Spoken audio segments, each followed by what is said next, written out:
Hi guys, for today's video guys ay magagata ako ng papaya. So itong papaya guys, nabalatan na nga natin at yan ay wala namang buto. So tinanggalan ko lang ng parang puti-puti dyan sa gitna. So ngayon ito, nilagyan natin ng asin kasi lalamasin muna natin sa asin yan bago natin lutuin guys para hindi siya makati-kati guys. So ayan lang guys, later again.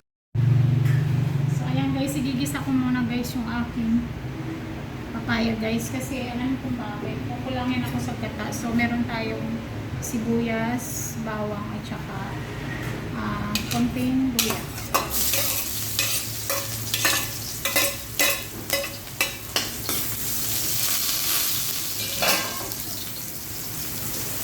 Ilagay natin ito guys, papaya natin.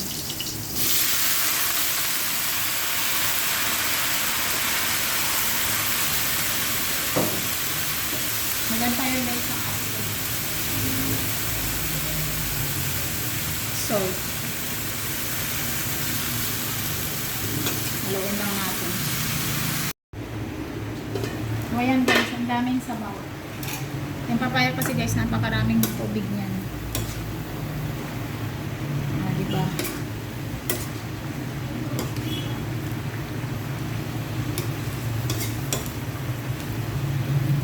Kaya kailangan muna natin siyang para labasin yung tubig. Kasi kakaunti yung gata ko, magiging malabsak siya.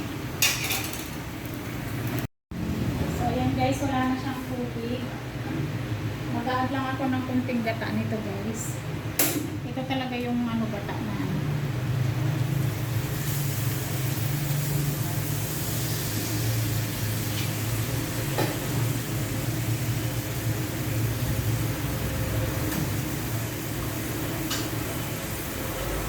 add na rin natin guys yung sardinas.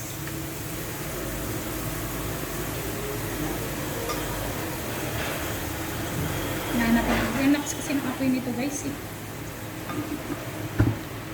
Ay, hindi ko nabuksan.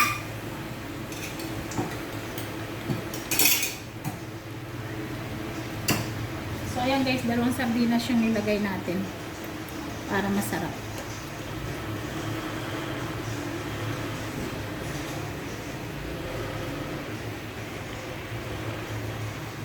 Haluin natin guys.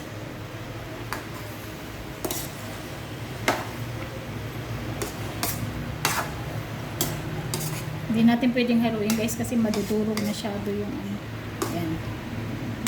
Takpan uli natin. Hirap pag walang taga-video guys.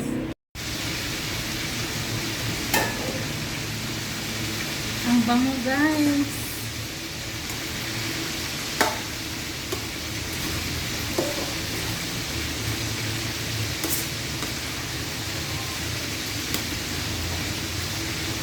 Sarap.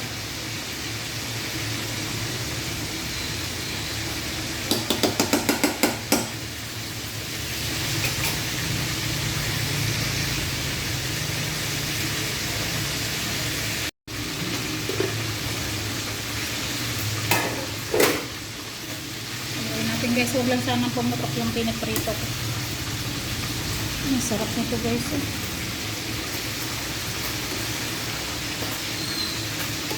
Ay, naputok yung piniprito ko guys.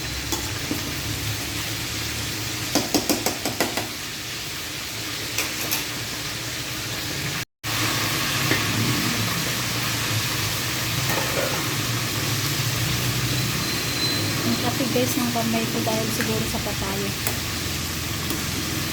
Luto na siguro itong papaya guys. Pwede ko na ilagay yung isa. Ayan, okay na. Ilagay ko na guys ng huling gata.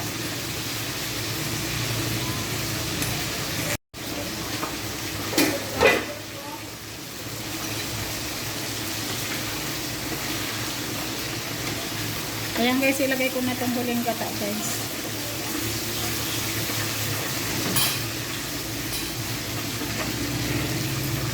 Wow, ang sarap.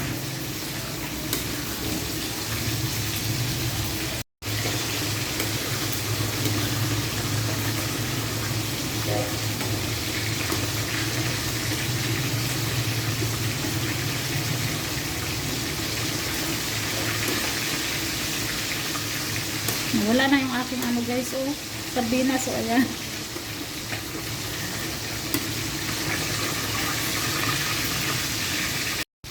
Ito na guys ang finished product ng ating ginataang papaya with sardinas. Ayan guys.